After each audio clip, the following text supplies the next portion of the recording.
그러면 손양원 교수님부터 15분 시작하실까요? 네, 고맙습니다. 오늘 발췌할 손양훈입니다. 저에게 주신 그 제목이 한미 원자력 동맹의 직경학이라는 제목이었습니다. 근데 사실 직경학이란 말을 경제에서 잘 쓰지 않아서 좀 어색했고요. 한미 원자력 동맹이란 말도 너무 어색한 지경이어서 한미 원자력 협력의 현황과 전망이라는 아주 너무나 평범하고 지루한 이름으로 바꿀 수밖에 없었음을 좀 고백합니다. 사실 한미 동맹이 벌써 70년이 넘었습니다. 70년의 한미 동맹 기간 동안에 우리는 일방적으로 미국에 대해서 짝사랑을 했죠. 원자력과 관련해서 협력을 하자, 뭐 원자력 농축을 하게 해달라, 뭐 재처리를 할 수 있게 해달라, 핵잠을 하게 돼 그런 노력들이 굉장히 많이 있었지만 거의 일방적인 방향이었고 최근에 와서 왜 갑자기 이게 불이 붙었고 양국이 이런 어떤 얘기를 논하게 되었고 정상에서 이런 얘기를 하게 됐는가에 대한 그런 배경을 좀 이해할 필요가 있다고 생각합니다. 가장 큰 원인은 뭔가 하면 그동안 하지 않던 원자력 발전을 미국이 하기로 작정했다는 겁니다. 그것도 어마무지한 양으로 하겠다고 작정을 했다는 게 이거의 가장 큰 동인이라고 저는 생각을 합니다. 실제로 전력 시장의 어떤 페이즈가 완전히 바뀌고 있습니다. 뭐 요즘 많이 얘기되고 있고 워낙 그 유튜브에 이런 얘기들이 많이 나와서 너무 익숙하시리라고 믿습니다. AI의 혁명적 발전과 전력 공급이 변화가 올 거라고 보고 있습니다. 우리가 AI가 오게 되면 뭐 챗GPT가 스크린상에서 우리에게 주는 어떤 해답 이걸 넘어서서 앞으로 아마 AI 에이전트나 피지컬 AI로 가게 되면은 엄청난 이 컴퓨팅 파워가 있어야 되고 그 컴퓨팅 파워의 핵심은 전력이다 이렇게 얘기를 합니다. 앞으로 뭐 드론이든 휴머노이든 자율 자동차든 바이오이든 치안이든 국방이든 모든 분야에서 금융이든 아마 AI가 본격적으로 들어오게 되면 이제 컴퓨테이셔널 파워가 결국 그 나라의 국력이다 이렇게 얘기할 정도의 변화가 온다는 게 지금의 추세라고 생각을 합니다. 그랬을 때 전력은 어떤 일이 벌어질 건가 하는 건데 이제야말로 전력에 이제 24/7이라는 24시간 7일 동안 공급되는 안정적인 기저전력이 과거의 기저전력과 전혀 다른 형태로 이제 필요로 하게 되는 시대가 왔다는 걸 우리가 좀 이해를 해야 됩니다. 거기에는 이런 그래프가 사실 뒤에 있습니다. 이 그래프는 CSIS라고 Center for Strategy and International Study라는 미국의 기관에서 만든 보고서에 나오는 일부인데 미국과 중국이 얼마나 전력 설비를 갖고 있는가를 나타내주는 그림입니다. 붉은 선은 중국이고 파란색 선은 미국인데 미국이 지난 40년 동안 거의 수평을 유지하고 있는 반면에 중국은 극적인 상승을 이룩하고 있습니다. 1985년도에만 해도 미국은 중국보다 전력 설비가 10배가 많았습니다. 2010년 직전에 이미 그건 크로스해서 골든 크로스가 지나갔고 2023년만 해도 미국보다 중국이 2배 반, 지금 2025년에는 거의 3배에 이르는 전력의 커패시티를 가지게 된 겁니다. 사실 트럼프 행정부가 처음 시작했을 때 에너지 비상사태를 선언하는 걸 이렇게 듣고 그때만 해도 저도 아니 쉐일께서 그렇게 말하는데 무슨 에너지 비상사태야. 만약에 미국이 에너지에 대해서 언급실이면 우리나라는 에너지에 대해서 거의 영안실이다 이렇게 생각한 적이 있었습니다. 쉐일께서 그렇게 많은 나라가 비상사태를 선언하는 데 대해 나도 공감하기 힘들었었습니다. 그때 시간이 지나면서 한 10개월 정도 더 지나고 난 다음에 보니까 왜 도대체 비상사태를 선언할 수밖에 없었는가에 대한 이해가 되기 시작했습니다. 왜냐하면 이 보고서의 핵심이 뭔가 하면 AI 다미넌스가 이제 앞으로 제일 중요한 미중 간의 갈등과 경쟁의 폭인데 그 안에서 과연 무엇이 AI 다미넌스를 미국이 할 수 없도록 만드는 가장 큰 제약인가 하는 데 있어서 결국은 Electricity Supply Bottleneck이라고 보고 있습니다. 그래서 미국은 급격하게 누클리어 쪽으로 방향을 틀게 되는 그런 현상을 맞이하게 됩니다. 이 얘기는 미국은 아마 에너지와 관련된 정책이 아주 극도로 바뀌었고, 무엇보다 지금 브라질에서 되고 있는 컵30에 미국은 대표단도 파견하지 않았습니다. 뿐만 아니라 기존의 에너지와 관련된 에너지 전환과 관련된 많은 이슈들, 그런 컨셉들은 다 바뀌어버렸습니다. 이제는 완전히 에너지를 어떻게 확보하고 전기를 어떻게 공급할 거냐 하는 걸로 완전히 바뀌었다 하는 게 지금의 전반적인 전기 시장의 사정입니다. 그러다 보니까 미국은 천연가스와 원자력 발전을 빅테크들이 과거에 얼마 전까지만 해도 알리백을 한다고 설쳐대던 이 애플이나 마이크로소프트나 구글이나 메타나 아마존 같은 회사들이 그건 다 집어쳤고 이제는 전부 다 가스 발전과 원자력 발전으로 다 돌아섰다는 현상은 이미 2024년부터 너무나 확연해졌습니다. 그러고 난 다음에 이렇게 보니까 이게 전력이라는 게 그냥 우리가 필요하면 갖다 주는 전기, 내가 콘센트만 꽂으면 들어오는 전기의 세상이 아니었구나. 예를 들면 우리가 GPU라는 칩의 수명이 2년, 3년이라고 하는데 그게 필요로 한 전기가 들어오는데 10년이 걸린다면 이건 완전히 문제는 결국 반도체가 아니고 전기구나 하는 인식을 하게 되었고, 그러고 돌아봤더니 전기라는 게 어마어마한 세상에서 가장 규모가 큰 장치 산업이라는 겁니다. 결국 전기라는 것은 우리가 발전만 하면 되는 것도 아니고 왼쪽에 있는 원자력이든 화력이든 수력이든 발전소에서 우리는 다양한 형태의 전압으로 변압을 해서 송전을 거치고 몇 단계를 거치고 난 다음에 결국은 그 마지막 배전을 거쳐서 이제 소비자에게 넘어가는데, 그 과정에서 우리는 많은 계팩이라든지 차단기라든지 변압기라든지 이런 설비들이 다 필요하고 송전선이 필요하다는 겁니다. 이게 이 거대한 설비는 우리가 만약에 이 건물 모든 걸 다 없애버리고 전선만 남겨놓는다면 우리는 아마 국토를 무지하게 복잡한 구리선이 이렇게 덮고 있는 그게 전기 시스템이라는 겁니다.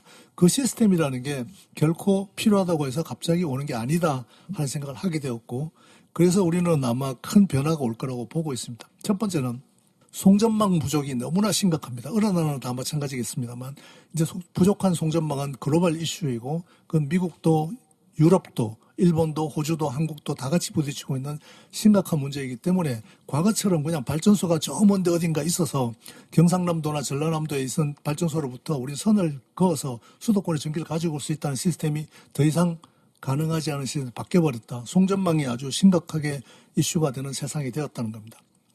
그래서 뭐 요즘 주식시장에 좀 관심 있는 분들은 아시겠습니다만 원거리 대형 발전소와 관련된 대형 원전과 관련된 많은 회사들, 뭐 미국 회사들, 우리나라 회사들이 이렇게 있고요.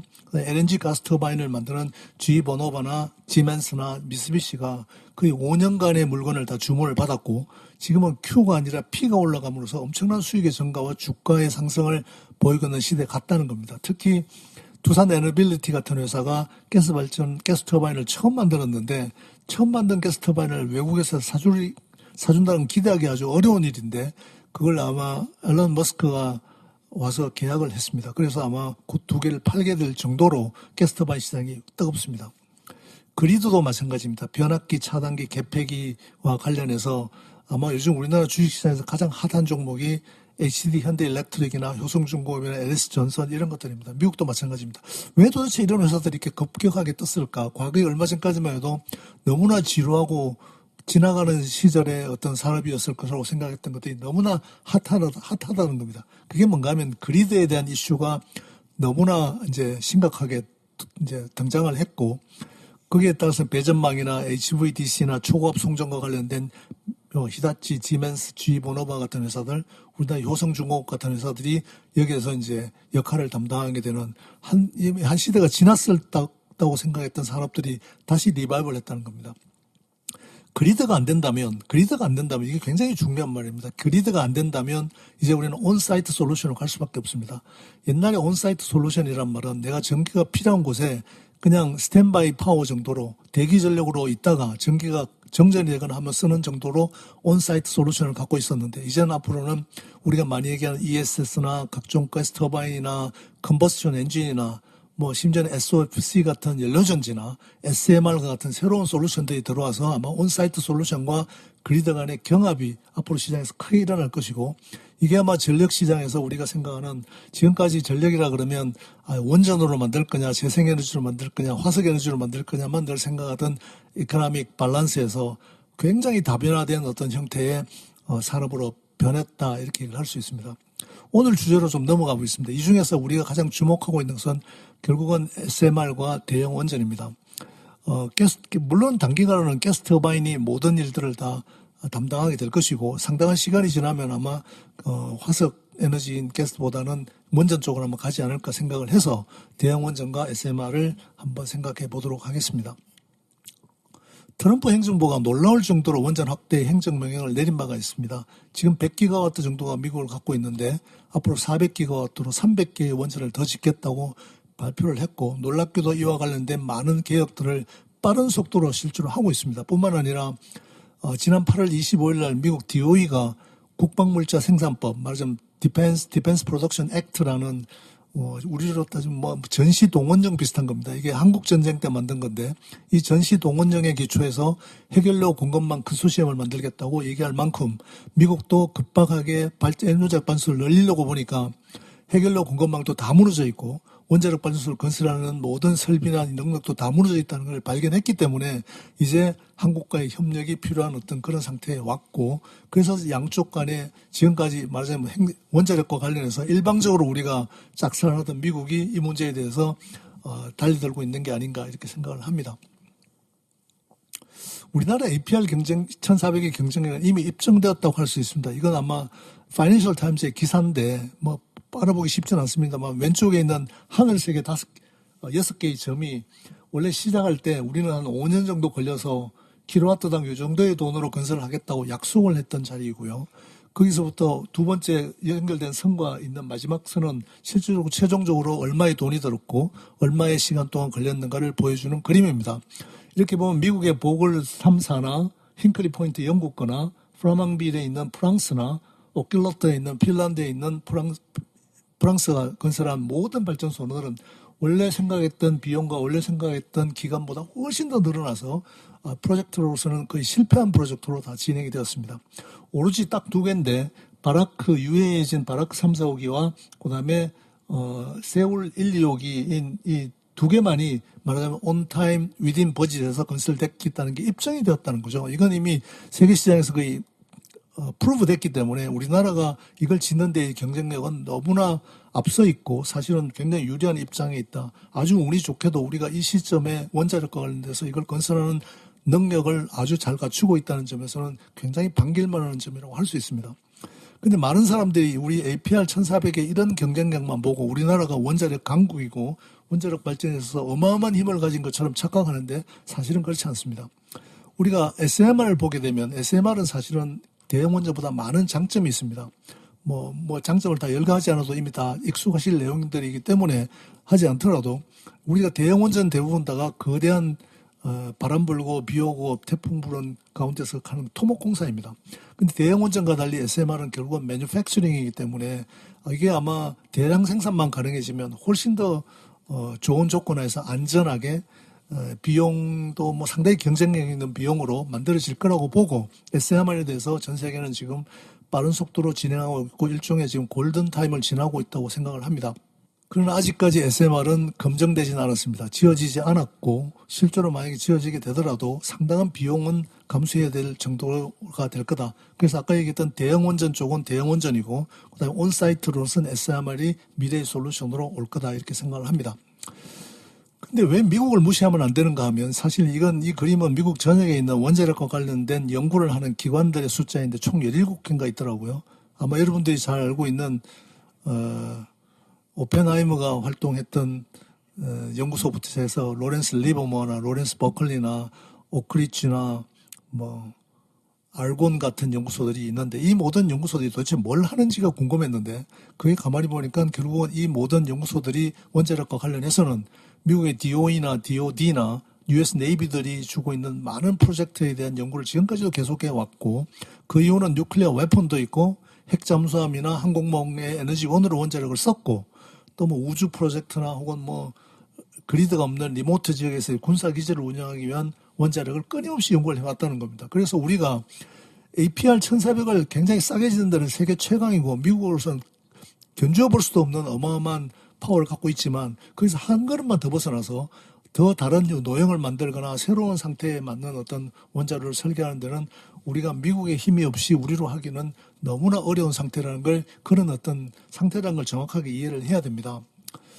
실제로 요즘 얘기하고 있는 APR, SMR 같은 경우에도 지금 얘기하고 있는 ARC100 같은 모형은 근원을 따져 올라가 보면 결국은 1951년도에 만들었던 Experimental Breed Reactor에서 핵잠수함에서 들어갔던 리액터로부터 해서 수십 년 세월이 지나서 지금 와서는 SMR로 발전하고 있음을 볼 수가 있습니다. 즉 한국과 미국이 어떤 상태에 있는가 하면 완벽한 상호보완의 관계에 있다고 저는 생각을 합니다. 우리가 만약에 거의 매년 원전 프로젝트를 차질 없이 준공했고 심지어는 혹독한 사막의 환경에서도 예산과 공기를 준수하는 탁월한 사업 관리 능력을 보여주었고 그럴 원전 공급국으로서 입지는 거의 다졌다고 볼 수 있습니다. 한국은 한수원도 있고 한전 기술, 두산 에너빌리티, 많은 건설회사들의 컨소시엄 모델로 대형 원전 프로젝트를 성공적으로 수행할 수 있는 세계 최고의 기술력과 경쟁성을 가진 것은 명백합니다. 그러나 미국은 오랜 기간 동안 원전을 건설하지 못했기 때문에 기술을 현실에 구현할 건설 및 제작 능력은 거의 상실한 상태이고 수십 년간의 공백으로 공급망이 무너졌고 숙련된 건설 인력도 부재합니다. 그러나 대형 가압 경술의 원천 기술을 보유하고 있고 새로운 시대의 SMR을 설계하는 누적된 과학기술적 기반을 갖고 있음을 우리가 인정해야 되고 이 두 가지의 특성이 매우 비대칭적이며 매우 보완적이라는 걸 주목을 해야 된다고 생각을 합니다. 예, 넘어가겠습니다.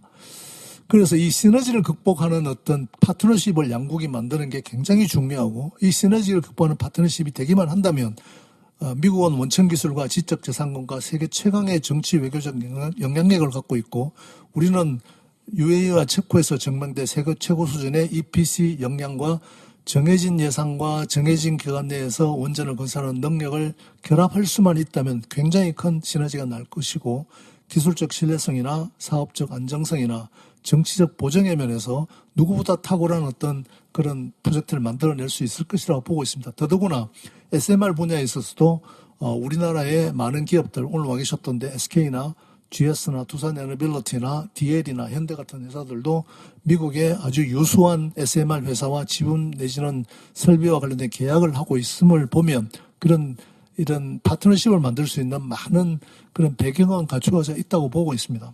그럼 문제는 잘 안 된다는 겁니다.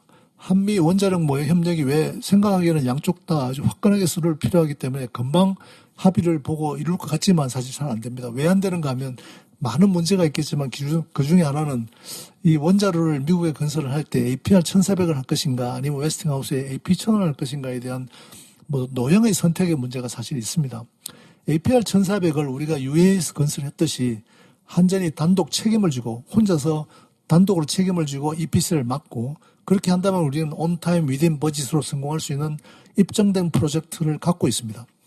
그러나 반면에 웨스팅하우스가 갖고 있는 AP1000 노형을 보걸 3, 4, 5에서 봤을 때 보면 그때 웨스팅하우스가 이미 도시바에 인수가 돼서 도시바와 같이 이걸 했는데 그때의 책임 소재가 매우 모호한 EPC 모형, 말하자면 그 표현에 하면 tangled web이라고 할 정도로 정글 같은 거미줄 같은 그런 상태에서 이걸 추진하다 보니 사실은 AP1000 모형이 미국에서 건설할 때 아주 처절한 실패를 했던 프로젝트가 되었고 사실은 파산하고 오랜 공기를 거쳐서 만들어진 프로젝트입니다.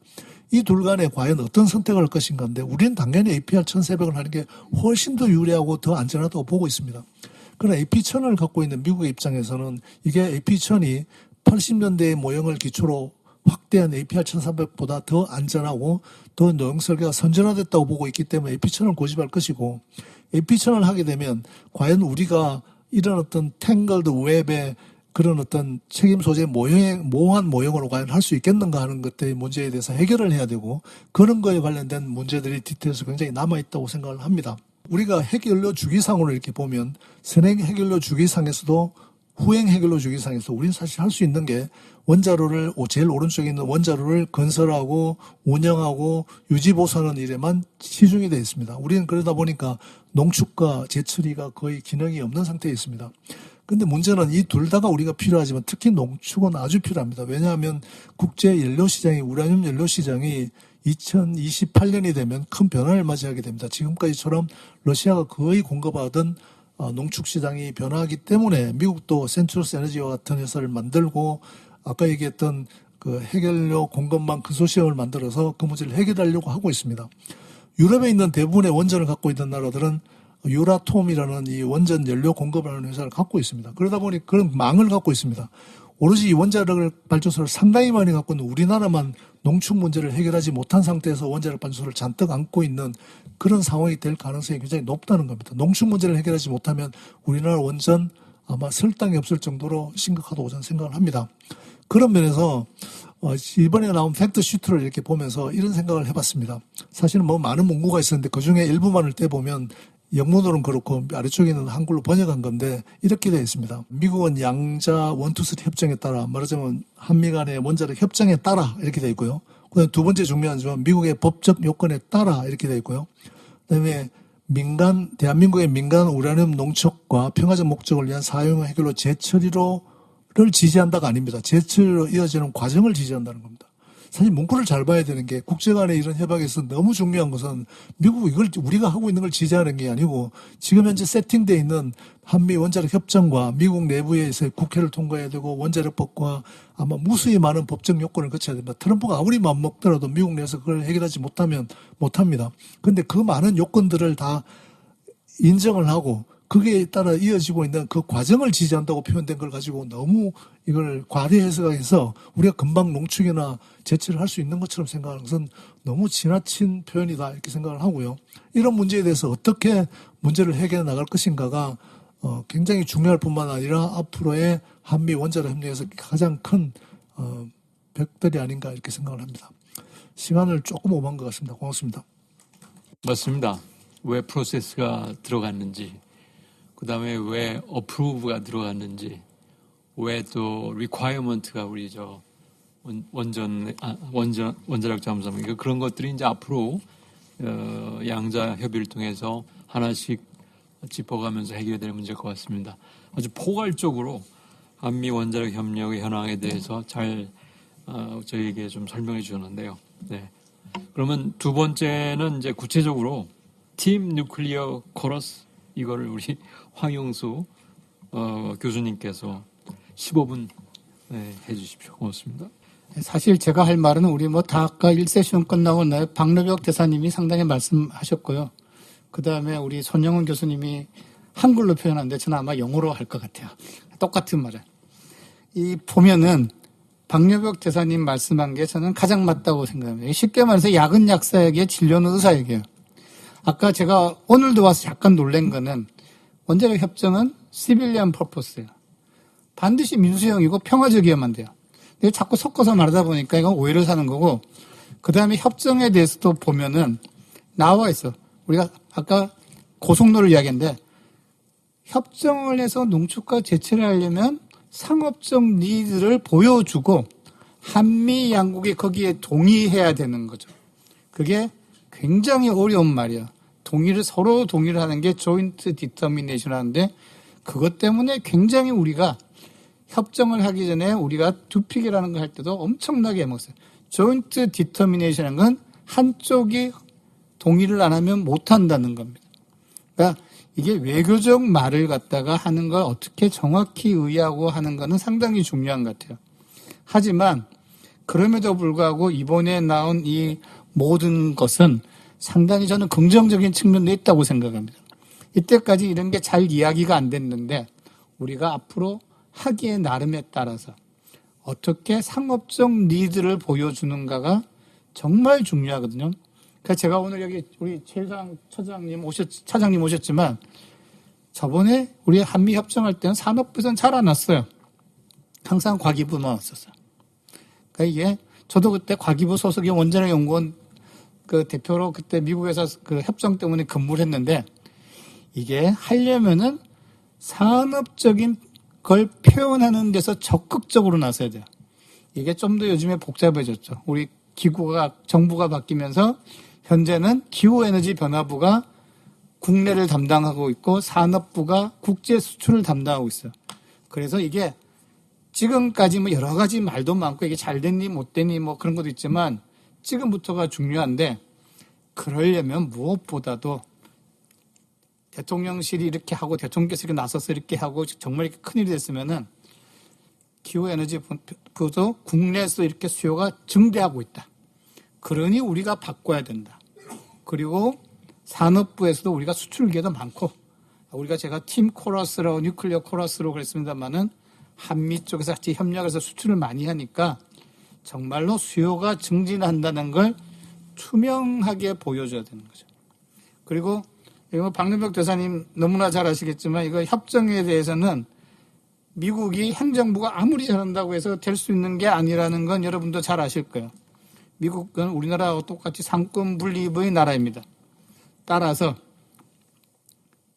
행정부에서 할 수 있는 게 따로 있고 입법부에서 할 수 있는 게 완연히 다릅니다. 그리고 협정은 큰 내용으로 할 때는 반드시 아까 우리 손영훈 교수님께서 말한 식으로 따르면 가장 중요한 게 있어요. 미국의 법을 따라야 되고 현재 1, 2, 3 체제를 따라야 돼요. 저는 많은 분들이 원자력 협정에 관심 있는데 1978년에 제정된 미국의 핵비 확산법을 처음부터 끝까지 읽어보고 이야기를 갖다가 했으면 좋겠어요. 그걸 읽어보면은 참 이 길이 어려운 점도 상당히 많다는 걸 갖다가 저절로 느끼게 됩니다. 그러니까 여러분도 잘 아시겠지만 2015년에 미국이 이란하고 핵협정을 맺었어요. 그죠? 근데 그게 깨졌어요. 트럼프여서. 그건 당연한 거예요. 왜? 농축과 재처리를 갖다가 허용을 하려면 JCPO에 나오는 것처럼 미국 상원의 비준을 받아야 되는 거죠. 근데 아무리 당시에 오바마의 민주당이 다수당인 때도 있었지만은 상원에서 요구하는 지금 미국의 예산 같은 경우는 60%의 어프로벌이 필요해서 지금 셧다운 됐잖아요. 그죠? 그걸 넘어서서 초당파적으로 협의를 해야 되는 겁니다. 그게 힘들어서 오바마가 자기가 그렇게 좋아했던 이란과의 협정도 비준을 못했어요. 그러다 보면 행정명령밖에 안 되는 거고 행정명령을 하면은 대통령이 언제든지 바꿀 수 있는 게 협력 체계입니다. 그러니까 이게 미국이 행정부가 이 모든 걸 한국하고 아까 좋은 의미로서 하려고 하더라도 그런 체제가 있기 때문에 도대체 그러면 그 강경한 K-스트리트의 비확산파들은 어떻게 설득하고 그다음에 의회는 어떻게 설득한 거에 대해서 지금부터라도 저희가 정말 체계적인 것이 필요하다고 생각합니다. 우리나라 여러분도 잘 아시다시피 미국의 USAID가 저기 많은 책들을 갖다가 우리나라에 제공해가지고 우리나라 원자력 산업이 그때 공부해서 서클 활동을 통해서 시작한 거로 알고 있습니다. 지금 USAID는 없어졌죠. 그렇죠? 그렇지만 그 책들은 지금 캐리 도서관에 가면 아직도 남아있어요. 저희도 세상이 바뀌다 보니까 2012년 때 UAE 수출한 다음에 제가 국제원자력대학을 해서 지금 하고 있는데 35개 나라 학생들이 있어요. 한국을 포함해서. 그러니까 우리나라가 정말 돈을 많이 내요. 그래서 제가 요즘에 오펜하이머 재단하고 락카펠러 재단하고 국제 교육회관에서 계속 협력을 하고 회의를 하고 월드뱅크하고는 이제 내년부터 프로젝트를 하는데 놀라는 게 현재 전 세계에서 제3세계 국가 젊은 원자력 사람들 학생들을 위해서 총 교육에 쓴 돈이 2천만 달러입니다. 그러니까 우리 학교 예산으로 따지면 우리나라가 한 반 정도를 내고 있는 정도로 우리나라가 원자력에서 기여도 상당히 많이 해요. 근데 아직까지는 외교력은 아직 부족하다는 거는 이거는 정말 우리가 다시 한번 생각해 봐야 될 것 같습니다. 이게 저는 항상 마지막에 할 때 결론이 이겁니다. 그러니까 미국하고 원자력 협력을 하고 농축과 제철을 하면 뭘 하려면 제일 먼저 하는 게 핵확산 저항성을 보여줘야 돼요. 그러니까 이게 딱 이번을 계기로, 이번에도 정부도 많이 느낀 것 같아요. 민간과 군을 잘라야 돼요. 철저하게 잘라야 돼요. 그리고 우리나라 보면은 연구기관도 민간과 군 쪽을 동시에 하는 경우가 있을 수도 있어요. 그죠? 그런 걸 철저히 잘라서 약은 약사에게 진료는 의사에게 갈라야 돼요. 그래야지 이게 국제사회에서도 이게 말이 되는 거지. 섞어서 하다가 보면은 참 힘든 건 사실입니다. 그래서 우리나라가 한 발자국을 더 나가기 위해서는 제도적으로 확실히 갈라줘야 되고요.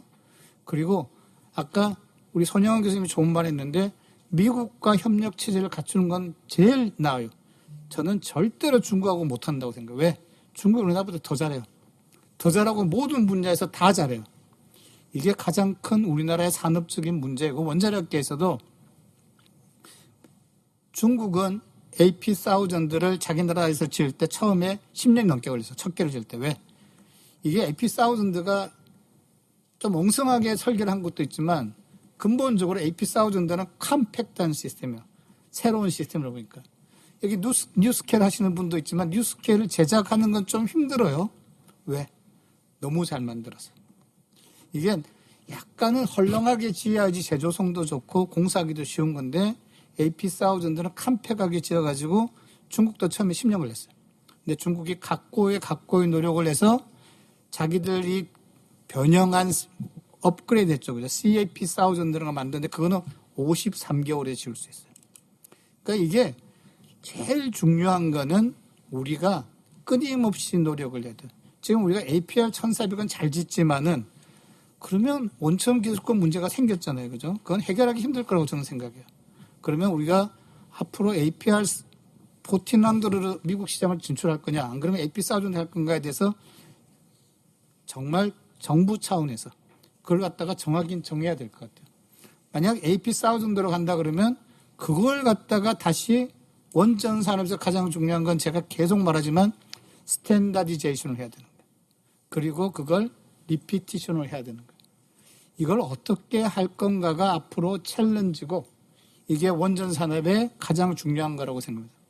제가 아까 손양훈 교수님 말을 잠시 차용하면은 송 교수님이 1951년부터 EBR 고속 증식로가 나오고 SFR은 그때 다 나왔어요. 그죠? 그리고 그거의 후속 버전인 EBR2도 64년 나왔어요. 정말 오래된 기술들이에요. 그러니까 기술이 문제가 아니고 얼마나 적기에 제작하고 그다음에 얼마나 짧은 시간에 해야 되는 건데 이게 길어지면은 당연히 이자율이 높은 거니까 그리고 원전 산업이 미국에서 계속 망해왔으니까 이자율이 엄청 높거든요. 그렇기 때문에 결국에는 빠른 시간에 지을 수 있는 능력을 갖추는 게 모든 사업의 핵심이에요.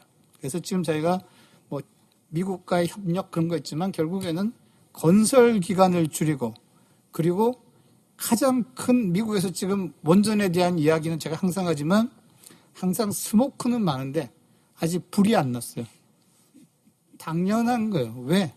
어느 누구도 픽스드 프라이스로 계약을 제한하는 데가 아무 데도 없어요. 다 우리 공기가 늘어날지 모르니까 나중에 공사비를 더 달라는 거거든요. 그런 처지면은 잘 안 할 거예요. 그죠? 그 제가 아마존 웹 서비스나 구글 사람들하고도 만나서 이야기를 해보면은 지금 미국은 전기가 급하기 때문에 돈은 사실 두 번째 문제예요. 하지만 공기는 맞춰야 돼요. 왜? 자기들 다 AI 데이터 센터를 갖다가 코머셜 하든 디펜스엑스든 다 적기에다가 해야 되는데 그때까지 누가 적기에 건설을 마칠 건가에 대해서는 자신 있게 말하는 사람이 없어요. 그러니까 이게 결국에는 우리나라의 모든 전략은 결국은 우리가 체코에서 한 모델이 많은 논란이 있지만 맞아요. 픽스드 프라이스로 나가는 게 가장 설득력이 있고 어떻게 하면 우리가 짧은 시간에 표준화돼서 짓는가가 이게 단순한 원자력 산업뿐만 아니라 나중에 제가 말씀드린 농축 산업에서도 러시아가 왜 이렇게 지금 시장을 지배하고 있느냐. 러시아가 왕이에요. 러시아의 농축 그 기술을 따라갈 나라가 전 세상에 아무도 없어요. 그걸 갖다가 왜 잘하느냐. 그 사람들은 스탠다디제이션하고 리피티션에서 엄청난 숫자의 상용 원심불기를 다 가지고 있기 때문에. 그러니까 이게 새로운 기술로만으로 되는 건 절대로 아는 게 원전 산업이에요. 항상 기존의 것을 가지고라도 어떻게 빨리 적기에 딜리버리 할 수 있는가가 최선이고 그런 점에서는 우리나라가 저는 아직도 마이티한 파워를 가지고 있다고 믿고 있는 사람이에요. 왜? 우리나라는 누가 뭐라 그래도 두산중공업이라는 옛날에 한국중공업이죠. 우리나라가 정말 얼마나 돈을 많이 거기다가 한국중공업에 소비했는가는 여러분도 잘 아실 거예요. 뭐 그걸 통해 가지고 우리나라는 제조 능력도 있고 그 다음에 우리나라 설계 능력도 있어요. 미국은 지금 제너레이션 4 리액터 하는 회사들 중에 많은 데가 디테일드 디자인을 못해요. 그러니까 그 사람들이 제조뿐만 아니라 설계 능력도 일부 떨어지는 게 있어요. 그래서 우리한테 요청하는 회사들도 상당히 있어요. 유명한 회사들도. 그런 꼭 여기서 중요한 거는 조종해서 전체 프로젝트를 끌어가는 거는 한수원밖에 해본 나라가 별로 없죠. 그죠? 근데 우리나라가 그걸 잘 몰라. 그러다 보니까 이 원전 수출 체제를 바꾸자고 하는데 제가 제일 걱정하는 거는 우리나라 원전 수출 체제는 경험이에요. 경험은 국내외에서 APR 1000들을 계속 지어봤기 때문에 한수원에 가면 경험이 많아요. 그리고 인허가 신청을 할 때뿐만 아니라 우리가 사업을 신청할 때 제안서를 내더라도 제가 어제도 말씀드렸지만 5만 페이지 정도의 사업 신청서를 보통 내야 돼요. 그걸 적으려면은 그 인력이 항상 상시적으로 어떤 회사에 존재해야 돼요. 그런 회사가 우리나라에 다른 민간 회사가 있는지 한번 잘 생각해 보시기 바라고요. 그리고 건설 회사들이 나서는 것도 쉽지 않아요. 왜냐하면 건설 회사들은 우리나라에서는 프로젝트 파이낸싱 때문에 현재 등급이나 신용 등급이 낮잖아요. 그죠? 그래서 결국엔 돈을 아끼려면 이자율을 갖다가 안정적인 걸 갖다가 해야 되기 때문에 제가 오늘 그 핵 연료 주기를 말하기 전에 이게 상당히 제 나름대로 중요하다고 생각하기 때문에 말씀을 드렸고요. 협정에 관해서 말씀드리면 협정의 결국엔 문제는 ENR 농축 제철일권과 그리고 항상 지금 이번 여서는 문제가 되는 US 오리진 문제 그리고 거기에 따른 엑스포트 컨트롤 시스템이라는 게 협정의 3대 문제라고 생각합니다. US 오리진 문제는 저는 해결하기 힘들 수밖에 없어요. 왜? 다 미국에서 본고로 만들었다는 이거는 우리가 말할 때 상용적인 intellectual property right하고 다른 거예요. 그러니까 그거는 미국가 어떻게 말하면은 불공정한 운동장이 이미 만들어진 거죠. 그죠? 1, 2, 3 어그리먼트를 미국과 체결한 순간에 우리는 어떤 조건을 자발적으로 받아들인 거예요. 그 자발적으로 받아들인 조건에 의한 오리지널리티 문제는 저희가 외교력 또는 정말 치열한 엔지니어링 능력을 갖춰서 미국과 협력하지 않으면 이걸 풀 수 있다고 말하는 분이 있으면 저는 참 용감하고 제가 존경할 것 같아요. 근데 현실적으로는 엄청 어렵다고 생각합니다. 이거 아까 손양훈 교수님께서 말씀하신 걸 제가 영어로 썼네요. 우연히 보니까. 근데 보면은 이걸 갖다가 자세히 보면은 현재 기존의 1, 2, 3 어그리먼트를 갖다가 그 틀과 일관하다는 거는 중요한 말이에요. 우리 박노벽 대사님께서 지난번 이때까지 한국에 관한 미국과의 협력과 2015년에 협정에서 다른 점 큰 걸 만드셨어요. 포괄적이라는 게 들어갔어요. 옛날에는 건건별로 다 해야 됐어요. 근데 지금은 포괄적이라는 그런 체제를 만드신 거는 정말 저는 큰 거라고 생각해요. 그렇지만 아직도 상용적인 리드를 보여줘야 된다는 게 반드시 들어가요. 그러면 보여줘야죠. 이게 그러니까 우리가 협정에서 나가야 될 거는 우리 핵연료 주기로 말할 땐 두 가지예요. 기술 개발도 있지만 상용적인 게 있어야 돼요. 만약 우리가 지금 많은 사람들이 말하는 특정 제철의 기술을 한다면 한수원 사람들은 안 받아들일 거라고 생각해요. 왜? 파이로 프로세싱을 해서 나오는 핵연료는 현재 기존 원자로에서 쓸 수가 없거든요. 다 SFR 고속로에서만 쓸 수 있어요. 그러면 이게 아까 박노벽 대사님이나 제가 계속하는 말을 따라서 하면은 상업적인 니즈가 이렇게 있으니 우리가 협정을 개정해야겠다고 하면은 기후에너지부에서 수백 대의 고속로를 짓는다는 걸 갖다가 제시를 해야만 되는 거예요. 그러니까 이게 우리가 아주 쉬운 것 같지만 앞뒤가 맞느냐. 과학기술도 물론 개발해야 돼요. 그렇지만 상업적인 니드가 무엇보다 중요해요. 그걸 과연 우리 정부가 밸런스를 맞춰서 어떻게 할 건가는 정말 ABC라고 생각하는데 그게 참 하기 힘든 경우가 있어요. 그래서 무엇보다도 상업적인 게 중요하고 그런 측면에서 농축이 훨씬 수월할 수 있고 절박할 필요가 있습니다. 이미 2006년도에 그때 하버드인지 MIT인지 제가 기억은 안 납니다만 이미 그때 대한민국은 앞으로 농축을 반드시 재기할 거라고들 이야기를 했어요. 왜? 이 농축에 보면은 제가 간단히 넘어가면 농축에 보면은 수요가 얼마가 돼야 되는가 하면 400만 수라고 저희가 보는 특별 단위가 있는데 쉽게 말해서 영광에 있는 원자로 32개 정도가 있으면 충분히 경제적으로 채선성이 맞는 상용시설을 도입할 수 있는 근거가 돼요. 400만 수라는 게 되면. 이미 우리나라는 그 언저리에 들었었어요.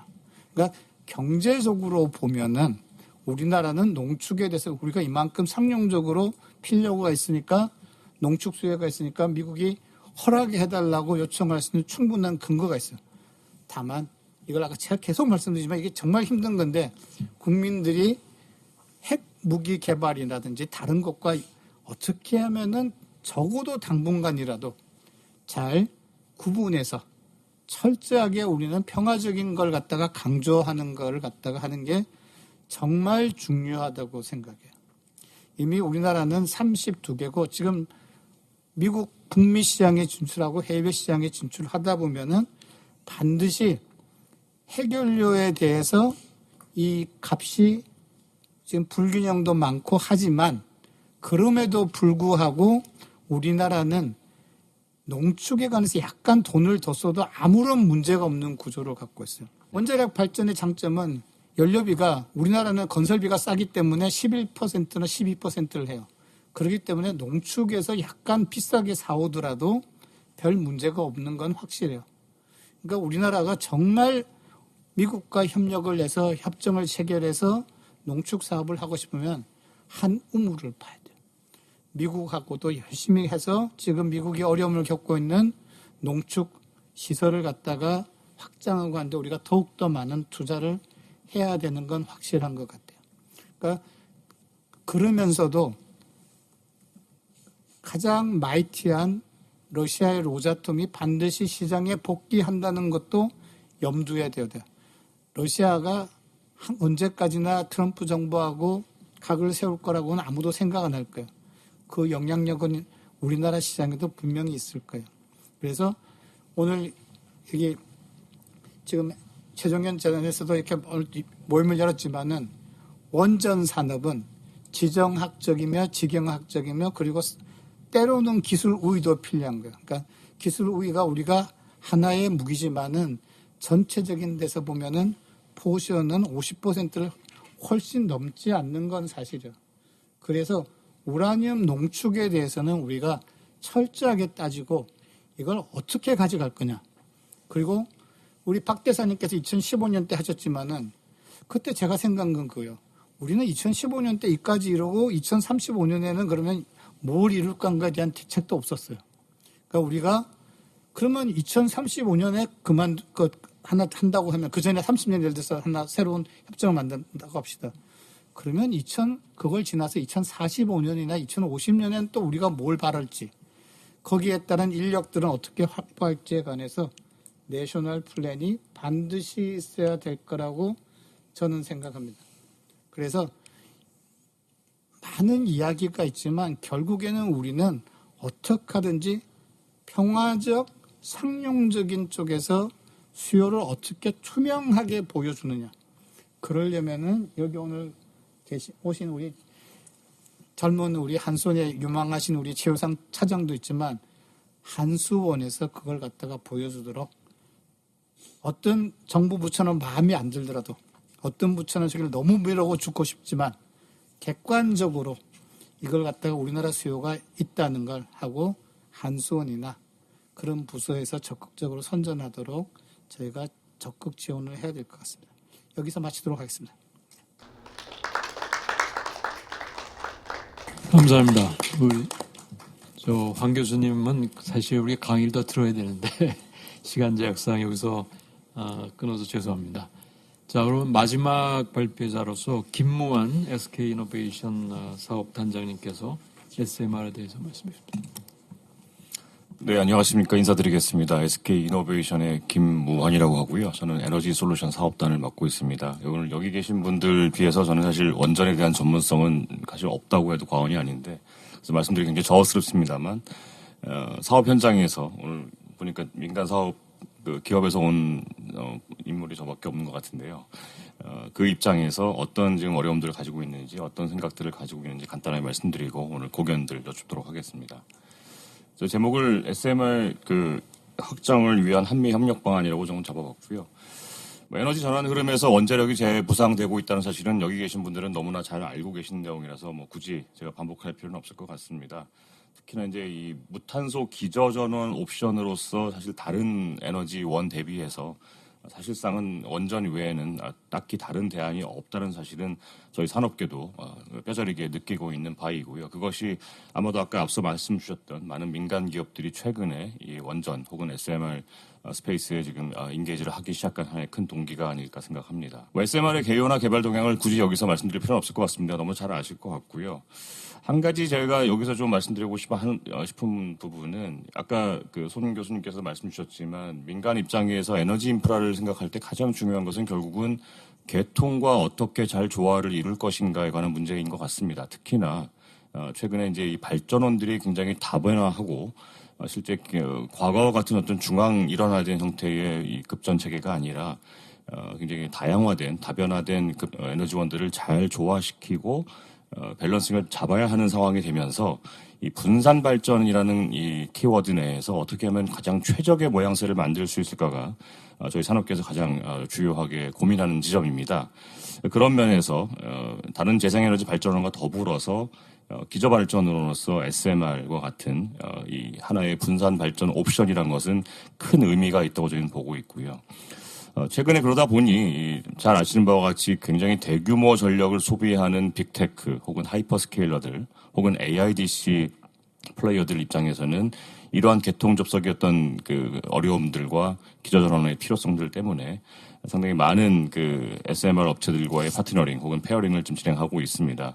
물론 저희가 산업에서 보기에는 일부는 여전히 그 프로모션성도 많이 있고 아직은 구체적인 어떤 계약까지 가지 않은 것들도 굉장히 많이 있습니다만 뭐 여하간 이것들이 지금 현재 이 에너지 인프라 산업에서 그 어떤 필요로 하는 페인 포인트에 관한 하나의 대안을 방증하는 것인가 아닌가라는 생각을 하고 있습니다.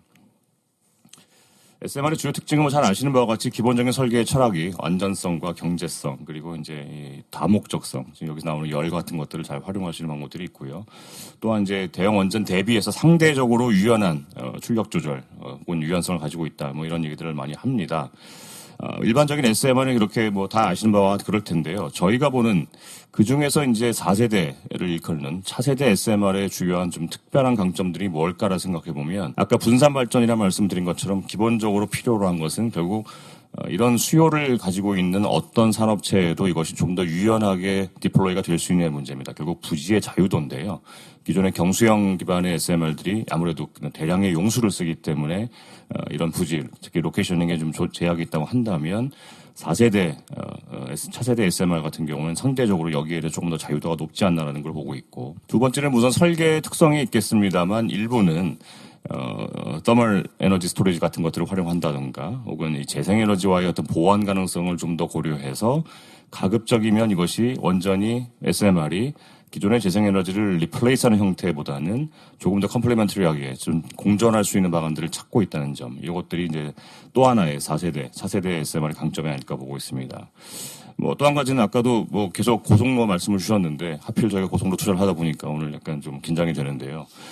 해결료의 어떤 사용 후 해결료 양에 있어 절대적인 양의 감축 가능성도 역시 특히나 한국적인 상황에서는 굉장히 중요한 고려 요인이 아닐까 싶습니다. 뭐 저희가 얕은 지식으로 아는 바로는 저희가 투자한 테라파워 같은 경우는 기존 경수로 대비해서 한 3분의 1 수준까지는 줄일 수 있다라고 얘기를 하고 있습니다. 뭐 나오지 않는 것은 아닙니다만 그 절대량에서 차이가 있다는 거고요. 마지막으로 이제 엔지니어링의 문제인데 뭐 특히나 고속로 같은 경우, 특히 소등료 활용하는 저희 SFR 같은 경우에는 뭐 기존에 많은 이제 연구 기간 동안 그 가장 큰 문제점 중에 하나가 물과 공기와 접촉했을 때 폭발 가능성 혹은 화재 가능성이었다고 알고 있습니다. 그런데 최근에 이제 이런 그 새로운 SMR 업체들의 어떤 새로운 솔루션들은 이것들을 아예 뉴클리어 아일랜드와 에너지 아일랜드와 아예 분리시키면서 아예 그 물과 공기의 그 접촉 가능성을 원천적으로 차단하면서 그런 위험들을 방지했다는 점이 있고요. 이것이 또 가지는 하나의 또 사이드 이펙트는 이게 별도로 이것을 설계하다 보니까 이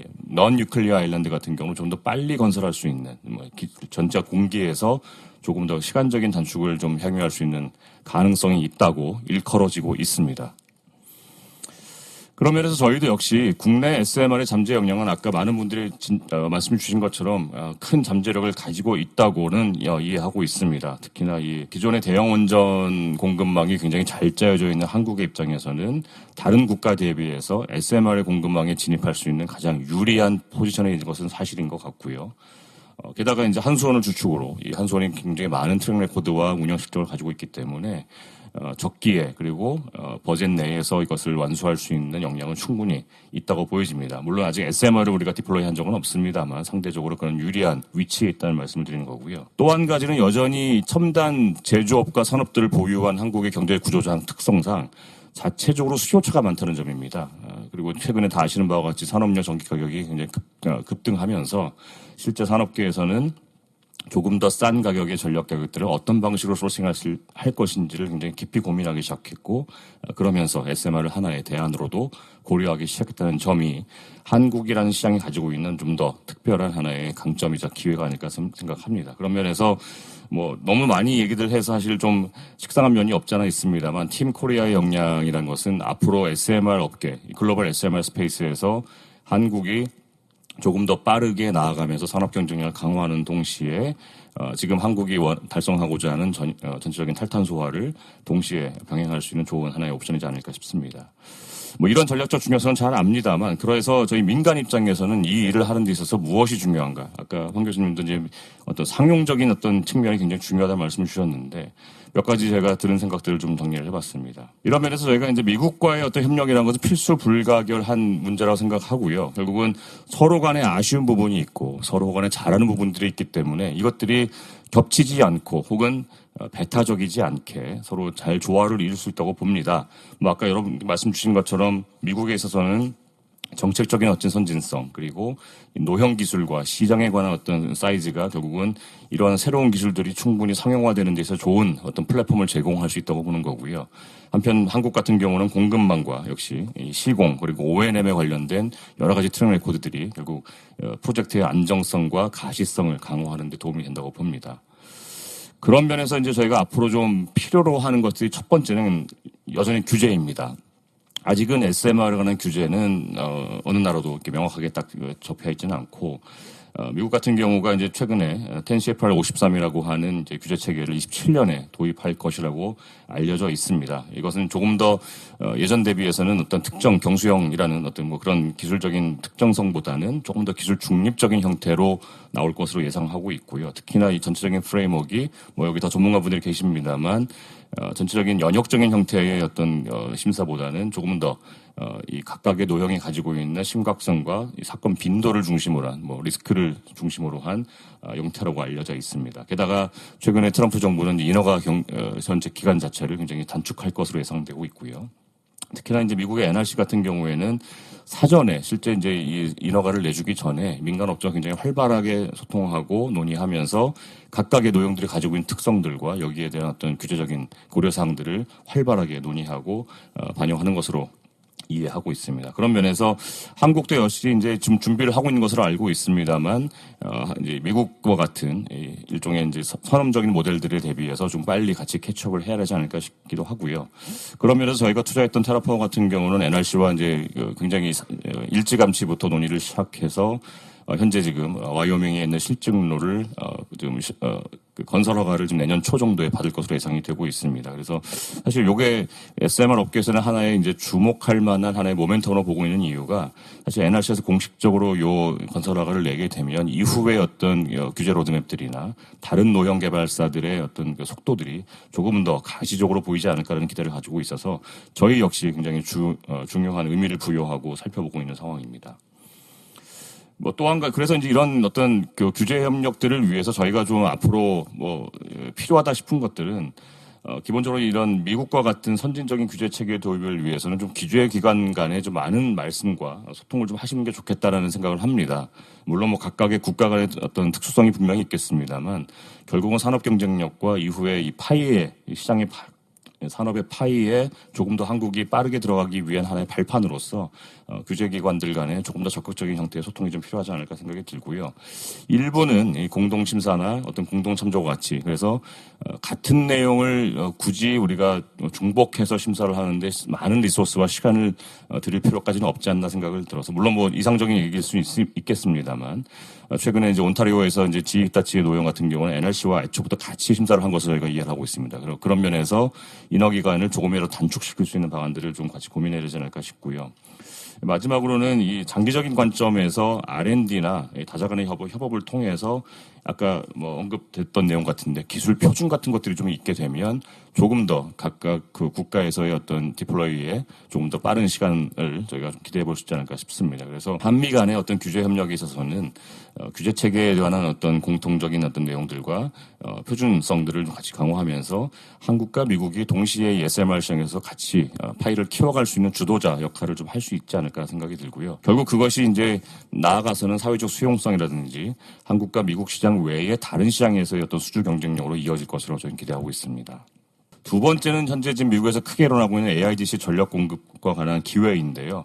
뭐 잘 아시는 바와 같이 AIDC로 인한 전력 인프라의 지금 수요는 급증하고 있습니다. 뭐 저희가 얼핏 다른 조사기관 얘기를 들어보면 매년 AIDC를 위한 전력 수요가 한 2.5배씩 매년 늘어나고 있다고 저는 이해하고 있는데요. 아까 말씀드린 바와 같이 이런 DC 건설을 위해서 가장 필요로 하는 페인 포인트는 결국은 전력 계통을 잘 잡는 것입니다. 그런 면에서 현재 미국에서 사업 계획이라고 한다면 결국 이런 개통 지연 이슈를 반영을 해서 AIDC의 인근에 기저전원으로서 SMR을 잘 활용하는 것들이 있는데요. 결국 미국 내에 있는 규제 혹은 비규제 시장에 있는 유틸리티들과 혹은 아니면 그 산업 자체와의 어떤 PPA 계약들 이런 것들이 저희가 좀 테이크할 수 있는 포착할 수 있는 하나의 중요한 그리고 매우 큰 규모의 사업 기회로 이해하고 있습니다.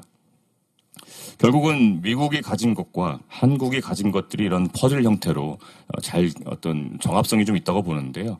뭐 거의 비슷한 얘기입니다만 미국이 가지고 있는 노형 기술 그리고 이 규제의 어떤 속도에 기반한 빠른 어떤 상용화 트랙들 그리고 이제 AI를 중심으로 한 많은 수요들 이것들이 이제 미국이 가지고 있는 조각들이라고 한다면 한국이 가지고 있는 공급망, EPC, ONM과 같은 조각들이 합치게 되면 실제 조금 더 큰 그림의 어떤 파이들을 만들면서 빠르게 이런 AI 시대에서 주도권을 한국과 미국이 동시에 항유할 수 있지 않을까 생각을 합니다. 마지막은 해결료입니다. 사실 이것이 가장 골치가 아픈 부분이기도 합니다. 잘 아시는 바와 같이 4세대 그 노형 같은 경우에는 지금의 농축도보다는 훨씬 높은 20% 안팎의 헬리오라고 하는 이제 그 농축도가 올라간 해결료가 필요로 하게 되는데요. 현재 지금 뭐 잘 아시는 바와 같이 러시아의 의존도가 너무 컸기 때문에 지금 헬리오 농축에 관한 공급망은 사실상 없습니다. 특히 미국에서는 아예 이 공급망 자체가 없기 때문에 새로 지금 만들어야 되는 것이고요. 최근에 DOE가 굉장히 지원을 적극적으로 하면서 미국 내에서 생산을 하겠다, 리쇼어링 하겠다고 하고 있습니다만 헬리오의 경우에는 아직까지 시범 생산, 굉장히 소량의 생산에 그치고 있습니다. 그래서 이후에 속도나 대량 생산에 아직 가시성이 명확치 않고요. 두 번째는 기술의 이질성입니다. 이 노형들이 워낙 많다 보니까 각 노형들이 규정하고 있는 해결료의 폼팩터가 다 다릅니다. 그러다 보니까 아무래도 이 규모의 경제 효과를 내기에는 좀 어려운 면이 있고 특히나 이제 농축도가 올라가면서 실제 수송과 보관, 특히 엑스포트 컨트롤에 관한 여러 가지 고려사항들이 좀 필요합니다. 마지막으로 가장 중요한 것은 결국은 이 프로젝트를 만들기 위해서는 이 해결료의 안정성이 먼저 선결이 되어야 되는데 현재 서방에 있는 농축업체들, 이를테면 유렌코 혹은 오레노 같은 업체들은 수요가 확정되지 않으면 절대 설비를 먼저 짓지 않겠다라고 하고 있습니다. 결국 저희가 이제 업계에서는 치킨의 애국게임이라고 표현 얘기를 하는데 이러다 보니 프로젝트가 먼저냐 연료가 먼저냐 갖고 서로 간에 아웅다웅하다가 결국 진도를 하나도 못 나가는 상황들이 지금 벌어지고 있는 사실상인 상황입니다. 결국은 그래서 이 4세대 SMR 시장이 좀 빨리 개화되기 위해서는 이런 안정적 연료를 확보할 수 있는 경로들이 좀 만들어져야 한다는 것이고요. 이것은 결국은 서방 세계, 즉 이제 우방국 간의 어떤 공급망들을 다각화하고 통합하면서 실제 같이 그 베네핏을 향유할 수 있는 구조가 좀 필요하지 않을까라는 생각들을 민간 입장에서 하고 있습니다. 그런 면에서 민간이 생각하는 하나의 대안적인 것은 일단 미국을 중심으로 아직까지 한국은 원자력 1, 2, 3이 아직은 먼 길이 남았다고 보기 때문에 미국의 이런 헬리오 농축 설비에 한국의 어떤 지원과 혹은 리소스가 좀 같이 가미되면서 이 사이클을 좀 빠르게 가지고 갈 수 있는 기회들이 있다면 그것을 좀 더 검토해 봐야 하지 않을까 싶습니다. 뭐 일부 미국 내의 어떤 공급망 리쇼어링 과정에서 자신들의 투자나 자신들의 어떤 설비들을 운영할 만한 니즈들을 가지고 있는 업체들이 속속들이 나타나고 있는데요. 거기에 대해 선별적으로 우리가 같이 협력 체계를 갖추면서 농축 그 자체에 접근은 못하겠습니다만 전적인 설비 혹은 거기서 나오는 오프테이크들을 좀 저희가 빠르게 가져올 수 있는 어떤 방안들을 좀 고민이 필요하다고 봅니다. 두 번째는 이제 한미일 협의에 관한 얘기인데요. 결국 이제 일본과 같이 로카쇼와 같이 기술적인 어떤 그 측면을 가지고 있는 나라들, 아직 뭐 상업적인 측면은 아닙니다만 나라들과 같이 조금 더 이 삼국 간의 규제 표준화를 위한 어떤 노력도 좀 필요하지 않을까 싶습니다. 결국은 아까 말씀드린 것처럼 해결료에 관한 조금 더 일관된 어떤 그 기준들을 가지고 같이 움직였을 때 규모의 경제나 경제성에 있어서 충분한 베네핏을 기대할 수 있지 않을까 생각합니다. 마지막도 사실 비슷한 얘기인데요. 한미가 같이 좀 이 규모를 키워서 발주를 하면서 지금 치킨 앤 에그 게임으로 움직이지 않고 있는 농축업체들의 어떤 움직임들을 조금 이끌어내는 방안들이 좀 필요하지 않을까 싶고요. 이런 세 가지 어떤 협력 방안들을 가지고 한다면 일단 이 수주 경쟁력, 즉 프로젝트를 만들 수 있는 어떤 경쟁력들이 조금 더 비약적으로 발전할 수 있을 거라 생각하고 특히나 이제 이 알라이들 사이의 어떤 우리의 어떤 의미들 그리고 이 해결료 공급망에서의 어떤 주도권들을 조금 더 한미가 공고하게 가져갈 수 있지 않을까 생각을 하고요. 마지막으로는 한국 내에도 아직은 크게 많지 않은 해결료에 관련된 공급망 혹은 설비, 엔지니어, 인력들에 관한 고도화도 같이 기대해서 볼 수 있지 않을까 싶습니다. 결론적으로는 한국과 미국의 산업동맹이라는 것은 SMR 측면에서는 굉장히 의미가 있고 중요한 하나의 그 모멘텀이라고 생각하고요. 그를 위해서 저희가 감히 민간 입장에서 좀 제안을 드린다면 한국의 규제 기관들이 조금 더 민관하게 같이 모여서 머리를 맞대고 이미 지금도 잘 준비해 주시고 지원하고 계십니다만 조금 더 이를 업스피드할 수 있는 방안들을 좀 같이 고민하고 노력을 해야겠다는 생각이 들고요. AIDC와 같은 미국에 있는 지금 현재 이민의 실제적인 사업 계획들을 잘 캡처하기 위해서는 필요로 하는 준비들이 좀 필요합니다. 우리가 막연하게 가서 잘할 수 있다고 생각을 합니다만 실제 또 미국 시장의 EPC나 이 O&M도 다른 상황이라고 저는 생각이 됩니다. 그래서 미리 저희가 같이 민간들과 같이 고민하면서 기존의 경험들과 레슨런들을 같이 공유하고 같이 그것들을 가지고 좀 더 정교한 사업 체계를 짜는 것이 필요하다고 생각되고요. 마지막 해결료는 기본적으로 저희가 생각했을 때 저희가 운영하고 있는 혹은 필요로 하는 해결료의 수급을 일종의 구매적인 관점에서 조금 더 나아가서 이것이 또 하나의 독자적인 사업으로서의 프로핏 센터가 될 수 있다는 어떤 관점의 전환이 좀 필요하지 않을까 싶습니다. 결국 그것은 농축이라는 기술적 측면뿐만 아니라 거기서 생산된 제품으로서의 해결료를 잘 트레이딩하고 그 업사이드를 저희가 캡처할 수 있는 여러 가지 방안들을 생각하는 좀 더 근본적인 관점의 전환이 있다면 훨씬 더 좀 더 지금보다는 적극적인 형태의 산업 형태를 구축해 나갈 수 있지 않을까 생각합니다. 이상 미진하나마 제가 준비한 내용 말씀드렸습니다. 감사합니다. 사실 올해 1월 달에 한국하고 미국 사이에 원전 동맹이죠. 사실 원자력 동맹이 아닌 거기에 제일 중요한 파트가 바로 기술 협력하고 이제 원전 수출, 특히 SMR 파트를 강조해서 여러 가지 MOU도 맺는 것 같은데 바로 현장에서 지금 김무환 그 단장님 말씀하신 지금 내용이 바로 그 양국 간의 이 상업적인 필요에 따라서 서로 긴밀한 동맹관계, 원전 동맹관계를 구축하지 않는가 그 설명에 대해서 아주 공감이 됩니다. 현장에서 모든 것이 이루어지는 것이 우리 정책적이고 이론적인 것보다 더 실감 와닿는 것이 현실입니다. 그러면 이제 시간이 정말 얼마 안 남았는데 그럼 남 교수님 먼저 하시겠습니까? 네, 저는 산업 생태계의 관점에서 잠깐 좀 말씀을 드리겠습니다. 지금까지 원잠이나 원전 관련돼서 다 얘기를 하셨기 때문에 조금 다른 측면에서 말씀드리고, 저는 고려대 경제기술안보연구원에서 K방산연구센터장을 하고 있습니다. 그 원전 또는 이 원자력에 왜 방산이 들어왔어? 이런 생각을 하실지 모르겠는데, 저는 한 20여 년 동안 군사력 건설하고 국방 획득 업무를 했었습니다. 그리고 국제협력, 방산 수출 그런 업무를 했었는데요. 2005년도에 미국의 저널리스트가 쓴 책 중에 하나가 중국 없이 살아가기라는 책이죠. 굉장히 유명한 책인데 지금은 AI라는 단어를 안 듣고 한나절 살기가 어려운 것 같고요. 두 번째는 조선, 원전, 방산이라는 단어를 하루에 한 번 안 들으면 침대에 들어갈 수 없는 그런 상황이 된 것 같습니다. 그래서 실제 조선, 방산, 원전은 이 한 세트다 이런 생각이 듭니다. UAE 정상회담 결과 거기에서도 보면 방산이 150억 불 성과가 기대된다 이런 얘기가 있고요. 거기에서 저는 주목해야 될 게 에너지 협력을 같이 얘기하고 있다는 거죠. 원전 협력을 강화하고 있습니다. 저는 그런 측면에서 국가 경쟁력을 더 키우는 관점에서 고려를 해야 될 것이 K방산과 산업협력이 아닌가 이런 말씀을 좀 드리고 싶습니다. 그래서 패키지 딜로 해야 된다. 그래야지 산업 생태계를 키울 수 있다. 이 말씀을 좀 드리고 싶습니다. 예를 들면 이런 겁니다.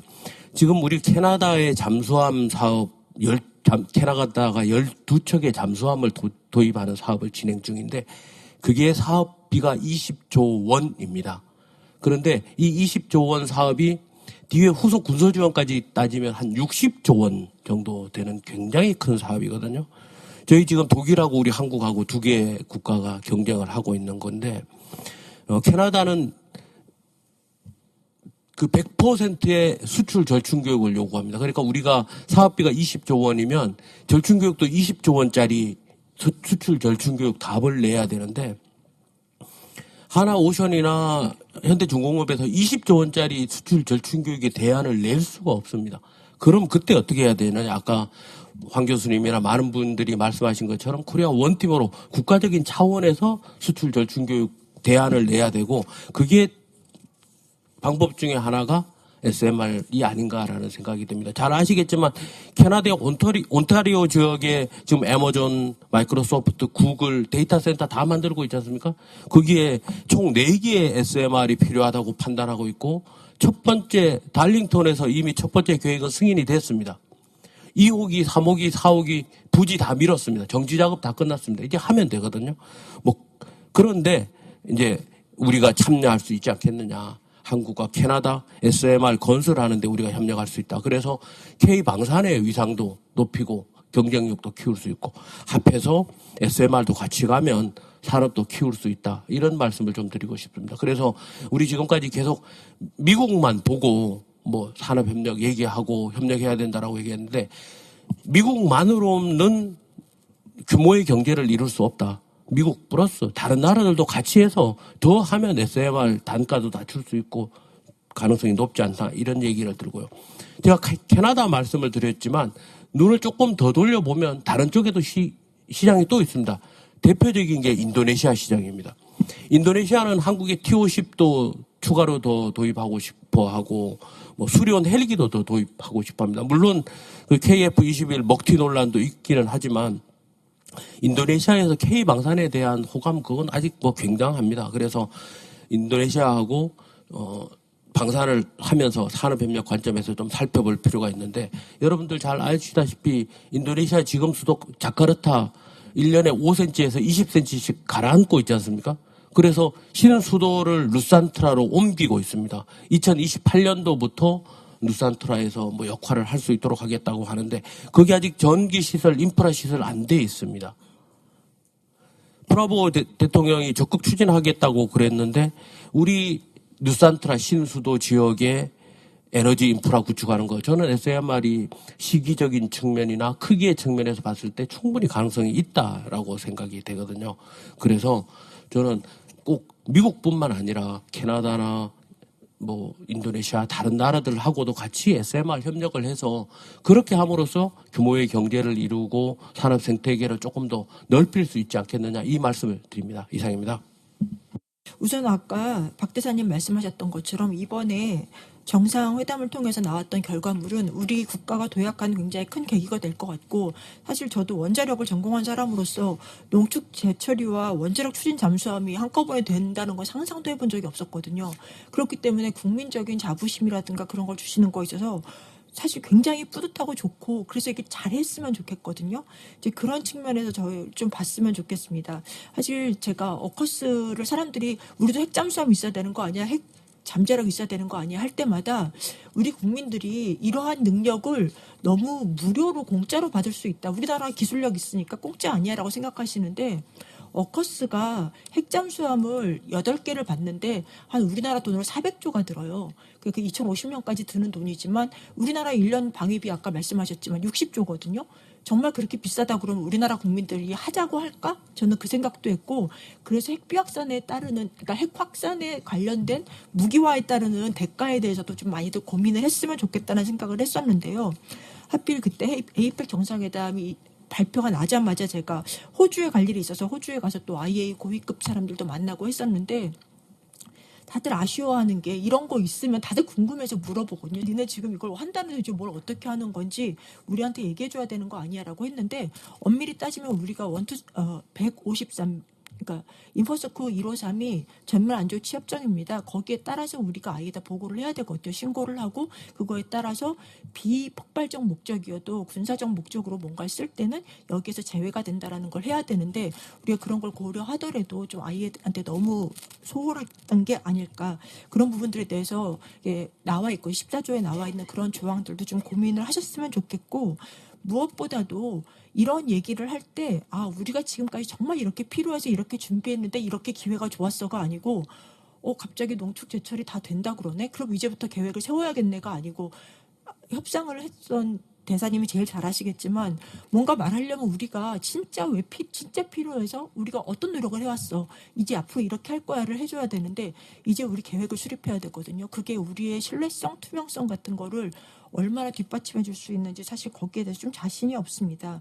그래서 그러한 부분들에 대해서는 조금 여기 계신 분들 의견만 다 들어도 제가 몰랐지만 뭔가 많이 진행이 됐구나라는 생각을 했고 그런 것들이 국가적인 전략으로서 잘 준비되고 많은 다른 엔티티들이 자기 영역에서 충실히 준비할 수 있는 그러한 자리들이 좀 계속 마련되었으면 좋겠습니다. 감사합니다. 그러면은 지금 1분씩 오늘 발표하신 손양 1.5분 손양은 교수님하고 황영수 교수님, 그다음에 김무환 단장님 짧게 마지막 그냥 뭐 아까 길게 얘기해서 특별히 드릴 말씀은 없고요. 제가 아까 처음에 강조했듯이 사실은 이게 미국과 한국이 서로 간에 바라고 있는 게 뭐냐를 서로 이해를 해야 됩니다. 미국은 사실 우리의 농축, 제철이, 핵 잠수에 별 관심이 없다고 저는 생각을 합니다. 물론 국제안보 정세에 따라 달라진 여전히 있겠지만 근본적으로 미국이 필요한 것은 미국이 사실은 과거에 전혀 관심이 없던 원자력 발전소를 짓는다는 문제가 긴급하게 필요해졌다. 이게 지금 이 모든 문제들의 시작이고 그렇기 때문에 미국을 우리가 어떤 협력을 하고 그 과정에서 이제 필요한 여러 가지 농축이나 이런 일들 한다고 봐야 되지.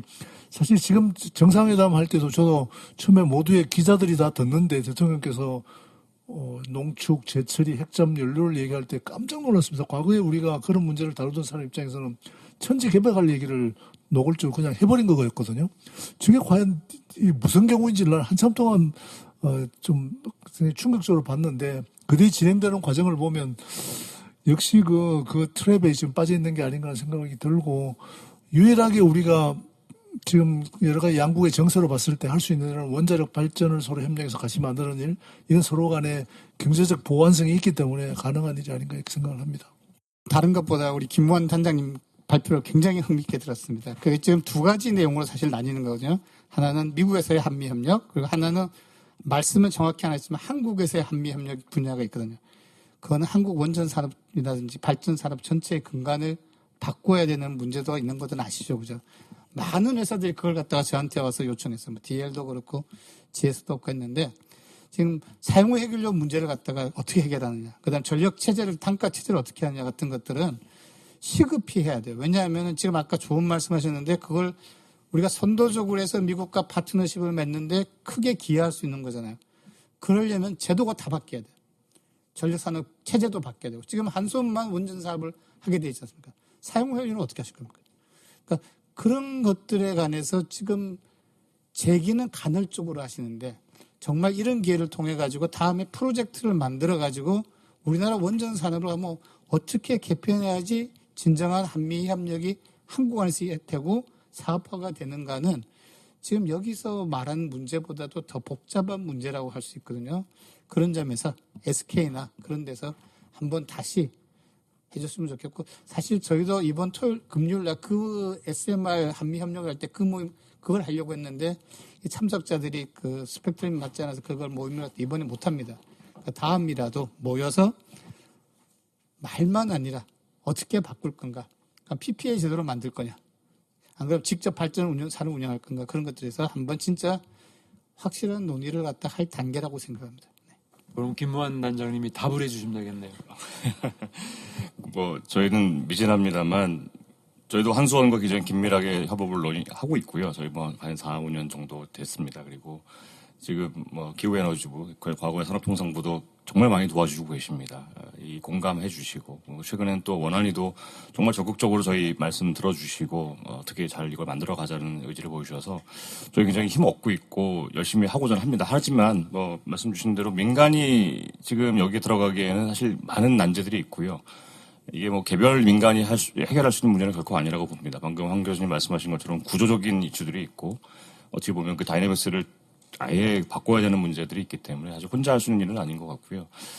오늘 그래서 마지막으로 말씀드리고 싶은 그 점은 민간에서 이런 것들을 한다는 사실에 의미가 있다면 여기 계시는 오늘 모든 전문가분들과 이제 여러분들께서 문제 제기를 많이 하실 수는 있습니다만 저희는 답을 찾는 사람들입니다. 그래서 가능하시면 답을 찾는 방향을 좀 조언해 주시면 저희가 그 조언을 받들어서 열심히 뛰어보도록 하겠습니다. 이상입니다. 두 가지만 말씀드리면요. 원자력 잠수함인지 핵잠인지 모르겠습니다만 아직 아무것도 지금 협의가 안 돼서 장소도 어디서 건설할지 그다음에 중요한 그 잠수함 연료를 어떻게 할 건지 우리 저 한미원자력 협정하고 별개 협정을 맺는 건지 앞으로 협의해야 될 과정이 많은데 아까 말씀하신 대로 일단 대통령 차원에서 결정이 됐으면은 어떻게 차근차근 잘 준비해 나갈지 그다음에 우리 천영우 수석이 계속 말씀하신 그런 우려사항 이건 뭐 제가 전문가는 아닙니다만은 지금 말씀하신 거를 오늘 최정현 원에서 학술원에서 잘 정리하면은 좋은 정책적인 제안이 될 것 같습니다. 그 마지막으로 제가 미국 사람들하고 협의를 많이 해봤는데요. 그쪽에서 강조하는 게 동맹의 핵심이 뭐냐? 신뢰라고 그랬어요. 신뢰. 근데 신뢰라는 게 크게 해서 세 가지 분야인데 정책적인 분야에서 신뢰인데 한국은 자주 바뀐다는 거예요. 그러니까 굉장히 믿기 어려운 상황이 자꾸 벌어지고 뭐 외교 관계라든가 특히 원전에서 탈원전, 칠원전 뭐 지금 뭐가 뭔지 잘 모르겠는데 그런 정책적인 신뢰가 필요하고 두 번째는 기술 분야에서 신뢰. 그러니까 이게 굉장히 어려운 문제예요. 그 기술을 서로 협력을 해야 되는데 몰래 갖다가 뭐 쓰면은 치팅을 하면은 그게 나중에 저작권 문제에 걸려서 지금 웨스팅하우스 한수원 문제인데 아직 뭐 해결이 된 건지 안 된 건지 모르지만 그런 기술적인 분야 아직도 우리가 많이 잊고 있는데 민간 국가에 아직도 못 빠져나오고 있어요. 작년에 들어갔는데 그 신뢰에 어떤 문제지 근원적인 문제는 아는 사람만 압니다. 근데 그 문제를 해결해 줄 수 있는 분들이 기업이에요. 그러니까 미국이 필요로 하는 상업적인 이해를 충족시켜주는 그런 것이 우리 한수원이라든가 한전이라든가 SK, 뭐 삼성, 현대 이런 데서 그걸 서포트 해주면서 그들이 필요하는 것을 해서 신뢰를 많이 구축하고 마지막으로는 그 아까 여러분들이 얘기했는데 국민 여론이 뭐 들끓는데 어떻게 요즘은 상당히 그래도 많이 뉴트럴라이즈 돼가지고 좀 온건한데 뭐 극단적으로 이렇게 있다 들 때에서 뭐 반미 운동이라든가 뭐 이런 데 대해서 미국이 생각하기에 과연 한국이 믿을 수 있는 동맹인가 하는 제일 큰 퀘스천을 갖게 된대요. 그러면 우리가 미국이 한국이 일본, 호주 이 정도의 동맹인가? 그 카네기 재단인가 거기서 지금 신뢰도를 동맹 국가들에서 측정을 했는데 그게 1월인가 2월에 그 윤병수 장관님이 발표한 건데 우리가 거의 바닥에 있더라고요. 동맹 중에서 신뢰도를 따졌을 때. 근데 그런 면에서 우리가 뭐 정부 차원뿐만 아니라 요즘 기업이라든가 우리 연구소, 한수원 뭐 이런 데서 다 같이 협력을 해야 되지 않을까 그런 생각이 들었습니다. 뭐 지금 랩업은 아니고 아무튼 여러 오늘 발표하신 모든 교수님들 또 박사님들 그다음에 아주 진지하게 토론에 참여해 주신 여러분들께 감사드리면서 이 대표님은 안 계시지만은 여기서 여러분께 감사의 말씀으로 이 세션을 마치도록 하겠습니다. 감사합니다.